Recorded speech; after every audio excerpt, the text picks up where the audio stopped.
ଆଗକୁ ଆସୁଥିବା ପୂଜା ଆଉ ବ୍ରତକୁ ଦେଖିକି ମାମା ଆଜି ରୋଷେଇ କରିବା ପାଇଁ ଯାଉଛନ୍ତି ବିନା ପିଆଜ ରସୁଣରେ ଛୋଲେ ଆଉ ଆଳୁର ବହୁତ ହି ସ୍ୱାଦିଷ୍ଟ ତରକାରୀ। ତ ତା ପାଇଁ ଆପଣମାନେ କ'ଣ କ'ଣ ନେବେ ଆଉ କିପରି ସେ କରୁଛନ୍ତି ଚାଲନ୍ତୁ ଫଟାଫଟ ଦେଖି ନେବା। ତ ଏବେ ସେ କ'ଣ କରିଛନ୍ତି ନା ପ୍ରଥମେ କିଛି ଛୋଲେକୁ ପାଣିରେ ବତୁରେଇବା ପାଇଁ 3 ରୁ 4 ଘଣ୍ଟା ସେ ରଖି ନେଇଥିଲେ। ତ ଏବେ ଛୋଲେ ସବୁତକ ତାଙ୍କର ବତୁରି ଯାଇଥିଲା। ତ ଏବେ କ'ଣ କରିଛନ୍ତି ନା 2ଟା ଆଳୁକୁ ମାନେ କଞ୍ଚା ଆଳୁକୁ ସେ କ'ଣ କରିଛନ୍ତି ନା ତାର ଚୋପା ଛଡ଼େଇକି ଭଲ ଭାବରେ ଧୋଇକି ସେ ପାଣିରେ ପକେଇ ନେଲେ, ମାନେ ଛୋଲେ ଆଳୁକୁ ତା ଦେହରେ ରଖିନେଲେ ଏକାଠି।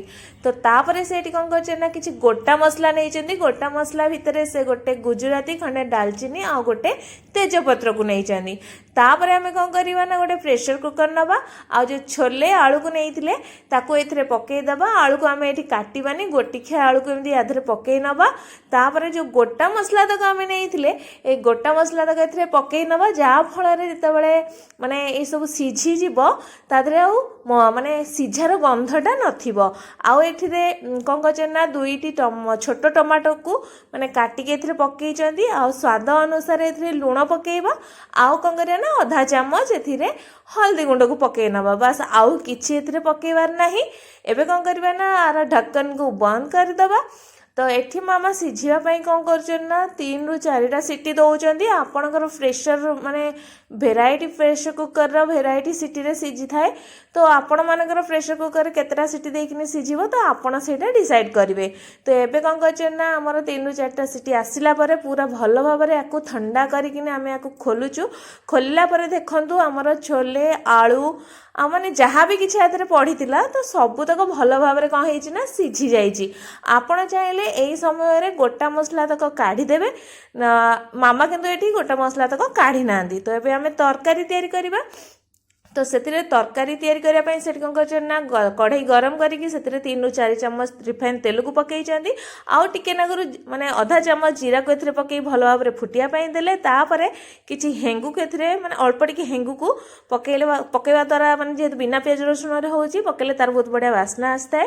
ଆଉ ଅଧା ଚାମଚ ଅଦାକୁ ଏଥିରେ ସେ ପକେଇ ନେଉଛନ୍ତି। ଯେହେତୁ ବିନା ପିଆଜ ରସୁଣରେ ଆମେ ବାର କରୁଛୁ ତ ଅଦାଟା ଆମର ନିହାତି ଦରକାର। ତ ୟାକୁ ଏବେ ଭଲ ଭାବରେ ଭାଜିବା ପାଇଁ ଦେବା। ତ ଅଦା ଭାଜି ସାରିଲା ପରେ କ'ଣ ହେଉଛି ନା ମାମା ଏଥିରେ 3 ରୁ 4 ଚାମଚ ଏଥିରେ ପାଣି ଦେଇକି ୟାକୁ ଭଲ ଭାବରେ ଗୋଳେଇ ନେଉଛନ୍ତି।